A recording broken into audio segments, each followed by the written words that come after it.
Mas'uuliyiin ka tirsan wasaaradda haweenka xukuumadda federaalka Soomaaliya ayaa ka qayb galay barnaamij loogu magac daray u garaaca gambaleelka oo lagu dhiirigelinayo horumarka iyo kor u kaca ganacsiyada haweenka Soomaaliyeed kaasi oo ay soo qabanqaabiyeen bahda suuqa saamiyada Soomaaliyeed iyadoona lagu casuumay mas'uuliyiin ka socday hoggaanka haweenka Afrika ganacsato iyo mutasharraf kale. Xasan Muuse Dude maareeyaha guud ee Somali Stock Exchange ayaa sharaxaad ka bixiyay ujeedada munaasabaddan dhiirigelinta gaarka u ah haweenka Soomaaliyeed. Exchange-yada adduunka waxay UNSSE u soo jeedisay in ay ka qayb qaataan maamuuska la yiraahdo aanu naqaano hadda International Women's Day-ga ay ku maamuusaan wacyigelinna ay ma aragtay ka qayb qaataan wacyigelinta iyo wixii ma aragtay sidii dabcan qayb looga noqon lahaa shirkadaha corporateska memberska ka mid ah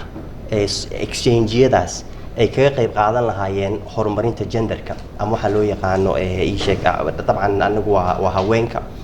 marka tii anagu waan aqbalnay inaan sanadkan gambaleelku meelo badan iyo adduunka ka yeera marka anagu waxaan idhi Soomaaliyan ka yeerinaynaa taana waa bilownay hadda waa markii saddexaad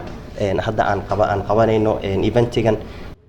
Dr. Sayid Saadiq oo ah madaxa hay'adda qaramada midoobay u qaabilsan haweenka Soomaaliya oo daahfuray shirkani ayaa farxad ku tilmaamay qabashada barnaamijkan isagoona tilmaamay dumarka Soomaaliyeed yihiin kuwa dhiiranaan u baahan. And to launch the Ring the Bell campaign.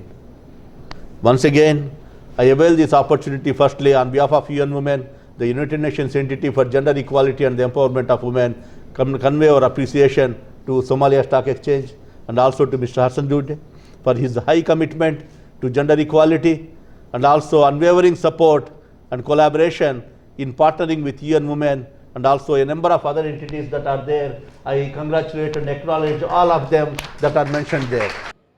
Zara Mohamed oo ah madaxa Soomaaliya u qaabilsan haweenka Afrika iyo Aisha Abdallah oo iyadana ah madaxa hoggaanka haweenka Soomaaliyeed ayaa dhankooda soo dhaweeyay horumarinta haweenka gaar ahaan kuwa ganacsiyada ku jira iyo sidii u heli lahaayeen maalgelin kala duwan. Marka annagii ayaa half of the population ama se qayb ka mid ah dalka dadkiisii ama communitygiisii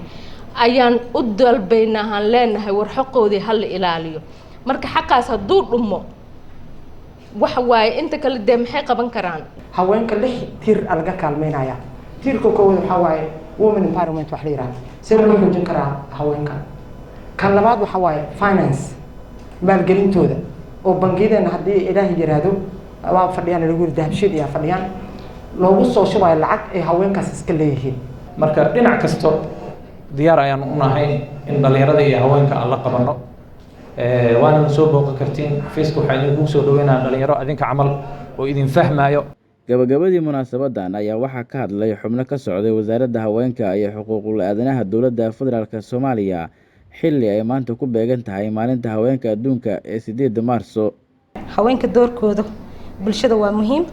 mana ahan aan u maleynayo mid laga gorgortamayo in la dhiirigeliyo haweenka ama ka qaybgalkooda sare loogu qaado waa waxay xaq u leeyihiin dalkaaniiti 51% waxa la dhahaa waa haween soo marka in doorkooda sare loo qaado ka qaybgalka bulshada waa mid muhiim ah.